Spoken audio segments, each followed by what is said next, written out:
मैं संग्राम सिंह हूँ, राणा सांगा। मेरी गिनती युद्धों से नहीं होती, मेरी पहचान शत्रुओं की टूटन से बनती है।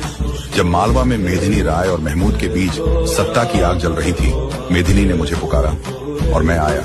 गुजरात और मालवा की संयुक्त सेनाएं गागरोन में मुझसे टकराई। निर्णय एक था, राजपूत विजयी हुए, मालवा झुका और मेरा प्रभाव बढ़ा। इसके बाद मैंने दिल्ली की ओर देखा, जहां इब्राहिम लोदी बैठा था। खतौली में युद्ध हुआ, लोदी की सेना टूटी, एक राजकुमार बंदी बना। उसी रण में मैंने अपना एक हाथ खोया, पर अपना प्रभुत्व नहीं।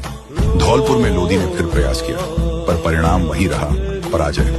राजस्थान से उसकी सत्ता समाप्त हुई और मेरा प्रभुत्व आगरा की दहलीज तक पहुंचा। ईडर के सिंहासन पर अधिकार का संघर्ष था। भरमल गुजरात के साथ था, रायमल मेरे साथ। मैंने हस्तक्षेप किया, क्योंकि गुजरात की बढ़ती शक्ति राजपूत स्वतंत्रता के लिए खतरा थी।